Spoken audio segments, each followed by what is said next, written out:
Hi friends, welcome back to my YouTube channel.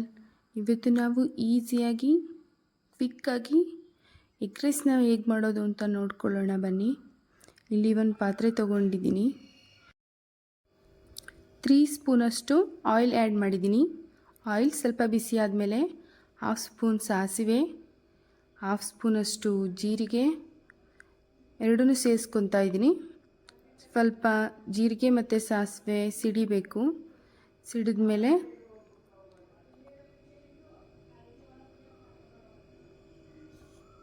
ಕರಿಬೇವು ಸೊಪ್ಪನ್ನ add ಮಾಡ್ತಾ ಇದ್ದೀನಿ. ಕರಿಬೇವೆಲ್ಲ ಸಿಡಿದ ಮೇಲೆ ಇಲ್ಲಿ 4ರಿಂದ 5 ಕಟ್ ಮಾಡಿಟ್ಕೊಂಡಿರೋ ಹಸಿರು ಮೆಣಸಿನ್ಕಾಯಿನ ಸೇರಿಸ್ಕೊತಾ ಇದ್ದೀನಿ. ಇಲ್ಲಿ 2 ಮೀಡಿಯಮ್ ಸೈಜ್ ಈರುಳ್ಳಿನ ತೊಗೊಂಡಿದ್ದೀನಿ, ಸಣ್ಣದಾಗಿ ಕಟ್ ಮಾಡಿ ಸೇರಿಸ್ತಾ ಇದ್ದೀನಿ. ಎಲ್ಲನೂ ನೀಟಾಗಿ ಫ್ರೈ ಮಾಡೋಣ. ಈರುಳ್ಳಿ ಎಲ್ಲ ನೀಟಾಗಿ ಕಲರ್ ಚೇಂಜ್ ಆಗೋವರೆಗೂ ಫ್ರೈ ಮಾಡಿ. ಈ ಸ್ಟೇಜಲ್ಲೇ ಉಪ್ಪನ್ನು ಹಾಕೋತಾ ಇದ್ದೀನಿ. ಟೇಸ್ಟ್ ವೈಸ್ ಎಷ್ಟು ಬೇಕಾಗುತ್ತೆ ಸಾಲ್ಟ್ ನೋಡ್ಕೊಂಡು ಆ್ಯಡ್ ಮಾಡ್ಕೊಳ್ಳೋಣ. ನಾನಿಲ್ಲಿ 1.5 ಸ್ಪೂನಷ್ಟು ಯೂಸ್ ಮಾಡಿದ್ದೀನಿ. ನೀಟಾಗಿ ಒಂದು ಸಾರಿ ಮಿಕ್ಸ್ ಮಾಡ್ಕೊಳ್ಳೋಣ.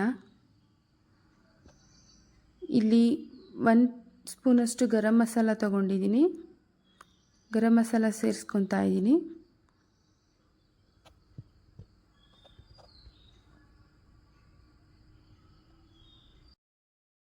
ನೀಟಾಗಿ ಒಂದು ಸಾರಿ ಮಿಕ್ಸ್ ಮಾಡ್ಕೊಳ್ಳೋಣ. ಮಿಕ್ಸ್ ಆಗಿದೆ ಎಲ್ಲ. ಇವಾಗ ಇಲ್ಲಿ ನಾನು 4 ಮೊಟ್ಟೆ ತೊಗೊಂಡಿದ್ದೀನಿ. 4 ಮೊಟ್ಟೆ ಸೇರಿಸ್ಕೊತಾ ಇದ್ದೀನಿ. ನಾನಿಲ್ಲಿ ಮಾಡ್ತಿರೋ ಕ್ವಾಂಟಿಟಿ 2ರಿಂದ 3 ಜನಕ್ಕೆ ಸರ್ವ್ ಮಾಡ್ಬೋದು.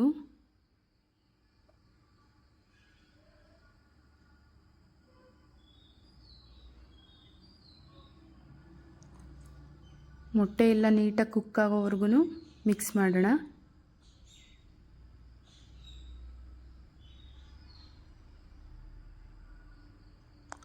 ನೀಟಾಗಿ ಕುಕ್ ಆಗಿದೆ.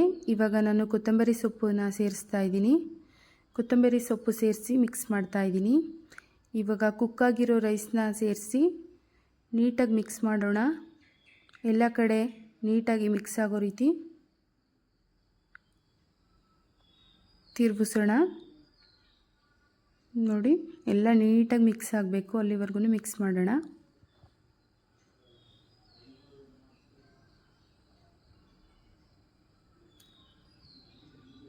ಮಿಕ್ಸ್ ಆಗಿದೆ.